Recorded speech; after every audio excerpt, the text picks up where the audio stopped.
Thanks, Biden. Today I'm going to do a video that's a really crappy thumbnail sketch of the TransCanada Energy Keystone XL pipeline extension. Now I want to point out some things here. All of the things I'm going to say are subject to you saying this is true or not. This is in and of itself an entire video. Well, almost. I'm also going to answer a few of the questions besides this that actually tip this off. This is one of many things the person I'm responding to posted. 2010 or so, TransCanada Energy Keystone pipeline system was working. Went from Alberta, Canada, into the middle of the United States to various processing hubs and was active. And because it had to go through the United States at that point and involved people in the United States at least being employed, it contributed something to this country. I want to point out something. Anyone who is doing anything involving oil is also talking about doing something involving power, politics, and more importantly, economic warfare.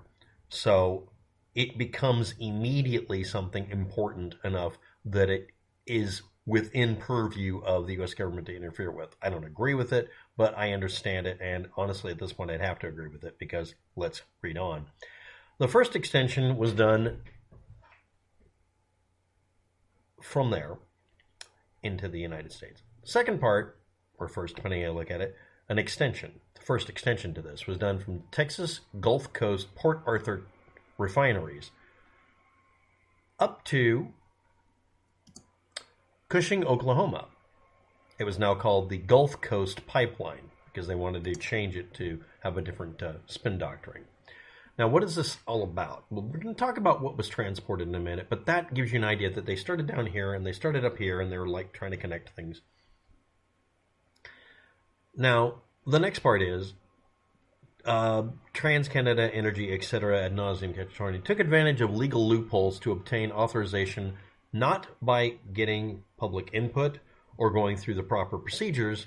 They got the Army Corps of Engineers to use one of their nationwide permits to push the pipeline through. This avoided a system that had been in place on purpose for this kind of conditions. That immediately put them at odds with the U.S. government itself having a right to regulate these things, charge money for permits. They did an end around. Rigorous vetting processes for individual permits were skipped. Public input was ignored. They literally did the carpetbagger thing and greased some palms in each state they wished to go through. I also like to point out that they then decided to propose the XL, a shortcut from Hardisty, Alberta to Steel City, Nebraska, bypassing some of the sections they'd already put in to make it a faster or more direct route or improve the amount that they could move of this quote-unquote oil. Now, by 2015, the Obama administration vetoed the pipeline in November of that year. Reviews by the Trump administration and by Obama administration both agreed and concluded that the Keystone XL pipeline wouldn't have lowered gasoline prices in the United States or aided the United States. Now, I know that sounds like, well, that's rather self-serving. Yes, it is. But that was the point. If you want to run a pipe moving oil from Canada, instead of just taking it to your own damn coastline and dealing with the consequences, you want to run it to the United States and have us do refineries here and have some spillover into our economy. Okay, that maybe. But what was the rest of this for? Well, this was to bypass all of that and take it directly to Port Arthur or other locations to refine and ship it out of the United States. It was a way to ship it. Really expensive pipeline. Now, that sounds like the most bizarre and stupid way to do it, and I agree. But there are mountain ranges in the way, and blah, blah, blah, I guess. Okay. Or maybe they just wanted to run as much of the pipe as possible through some other country so that they could avoid Canada's laws on not fucking up their own environment. All they had to do is keep the pipe sealed before it got across the border out of Canada. After that, it's our problem. If you're not aware of it, that's actually kind of one of the rules that they put in stipulated that would be maintained by somebody other than them. Trump administration brought it back March 24th, 2017, again after the Obama administration 2 years before in November or so did shut it down. And it's very easy to argue that he did it on purpose to rabble-rouse and to spite Obama, even though he was given the information, even though he probably ignored it or wiped his ass with it, a report that it would not help us in any way.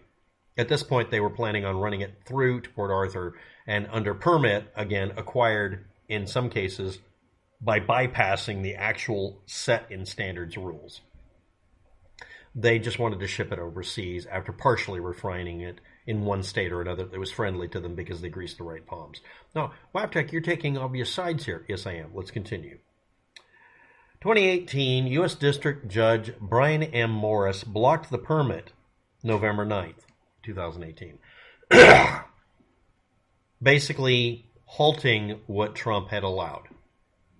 Because he cited these examples of them not getting proper permits, avoiding permitting, trying to bypass the system, trying to bypass everything. And again, this kind of screams a simple question. Why weren't they just running a pipe over Canadian dirt? Because they knew they couldn't build a pipeline to the standards in Canada. Well, Canada's a bunch of wussies who no, they just said it can't leak. That's the only requirement for a hunk of pipe. If you're not aware of this, pipes always leak. All pipes. The Alaskan pipeline, all of them, leak. But there's a certain standard after which you just have to keep an eye on it and work on it. This is from Alberta, Canada, not all the way up into Alaska, not into the hard-to-reach places. This is those easily scrubbed away nasty stains with the applicator brush areas where you could obviously take care of it. If this is such a big fucking deal with a shit ton of money behind it, why aren't you willing to, I don't know, do a better job with the pipe? Pay people a legitimate wage to go out and maintain it? Build it so that it can self-patch? I don't know. What are the technical problems? We'll get to that in a minute. The Biden administration in 2021 denied the cross-border permit January 20th by, partially citing the district court judge, etc., also the Trump administration's own work on the subject, and the Obama administration showing that this wasn't going to benefit us much. And this is in the middle of a pandemic. You'd think we'd want more jobs or whatever, but it's not really going to help anything. I mean, the studies they did on it, both the Trump administration and Obama administration all agreed, this isn't going to do anything for us. This is not going to help us. Because they're planning on, they have prior commitments to ship it, which they are now doing. So, let's see, it went through Trump, Obama, Biden. Let's blame Biden. By then, it had already been blocked since 2018, during the Trump administration. And Trump arguably wanted to do this to spite Obama, show that he could wave his dick around, and rabble-rouse for more votes and grifting more donation money. Years of tenacious protests, drawn-out legal battles, flip-flopping executive orders spanning all these administrations, it was dead because the TransCanada Energy, TC Canada, 2021, abandoned the project by June entirely. They got fed up, they were done. Meanwhile, there's all this infrastructure that is on American soil that the United States government can just simply take from them. It's ours now. But waptek, yes, I'm gonna sound like an asshole here, but think about it for a minute. It's a chunk of pipe we can complete ourselves and make them pay rent to use. Now, what was going to be transported through this? Bitumen. It's able to be reprocessed into fuel. It's tar sands material.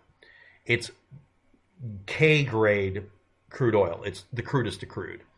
The reason you can get this out of tar sands or get it from fracking, something like this, is these materials are able to be turned into fuel. Now, the more difficult it is to process, the more your consumable, non-renewable resource is costing. It would make it much more expensive. The presumption here is it's going to be shipped somewhere where they're willing to process it. Now, there are a couple of methods for doing this processing. Yes, you're going to hear environmentalist bullshit here.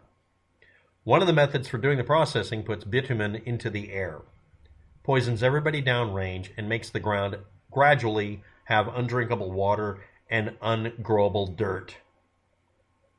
So shipping it overseas would save our asses by having somebody else destroy their ecology and maybe kill the people that they were, ruling or overruling to process this. Now, this is the extremist end of it that I'm doing as almost like a joke here.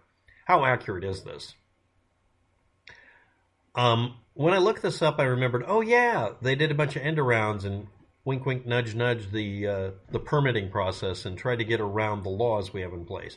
Well, they're anti-corporate. Yeah, they're anti-corporate, anti-corporation from a foreign country, effectively shipping things through the United States, avoiding refineries as much as possible to ship it someplace so that they can process it and make fuel and make them money because they get to sell it as a raw material. Because they probably couldn't transport it through their own country. Well, Canada should relax their laws. No, they shouldn't. No. Sorry. Looking up what this material is, I'll leave a link to a Wikipedia article. How many cancer-causing materials do you want in the air? This is like burning coal and finding out it puts mercury in the air and causes lung cancer, as well as the mercury poisoning. And then someone says, no, it's chemtrails or some other fucking thing. If you keep pointing a 12 gauge at your balls and pulling the trigger and bitching about it being Biden's fault, I don't have any reason to talk to you. So anyway, why did someone bring this up? Why did Biden do this? Biden did this? No, Obama did it, Biden did it, and technically if Trump had listened to anybody who had any brains, he would have done it too. But he had two motivations. Pissing off Obama fans, which is acceptable because I got tired of them too.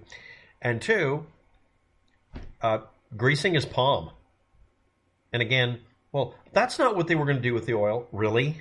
Why the fuck are they shipping it so far and why through the United States? Oh, it's a deal that we could benefit from. No, not if they do the extension and bypass all of the Americana in the process. And again, by default, we get to keep the pipe.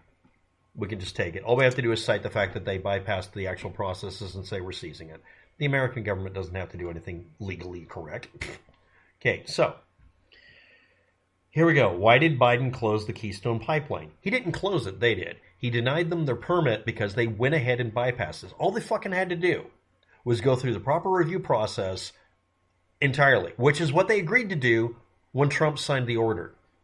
Yes, they agreed to reapply and go through the process. And then they stopped doing it. They wouldn't do the process. Because after this many years, we'd seen their behavior. We'd seen what they did once they get across the Canadian border. They weren't maintaining the hardware. You might be wanting to say, well, how hard is it to make a pipe that doesn't leak? I don't know. Next, we're going to get the next one. Control freaks are trying to gain more and more control over food production. They also want control over energy. Yes. But are you pointing I agree with you, but what control freaks are you talking about? They're both sides. Which ones? Just saying, might want to look. Yes, I'm doing an obviously biased video. Obviously, there's another side to this. But the point is, no, they were cut dead to rights avoiding doing something. And when they were, even Trump said, yeah, you can do it. You can have your permit, but you have to reapply and go through the process you skipped. And they're like, they're not going to get any further. And they didn't. They didn't get any further because it allows people to interfere with them by saying, why aren't you answering questions?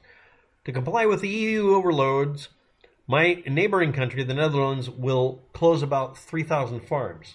Do you want me to do a video on that? Again, why did Biden close the Keystone pipeline is an extremely glib version of what I just explained. That sounds like another one like that. So maybe I'll do videos on those later. But I wanted to cover this one really quickly because I was curious about it too.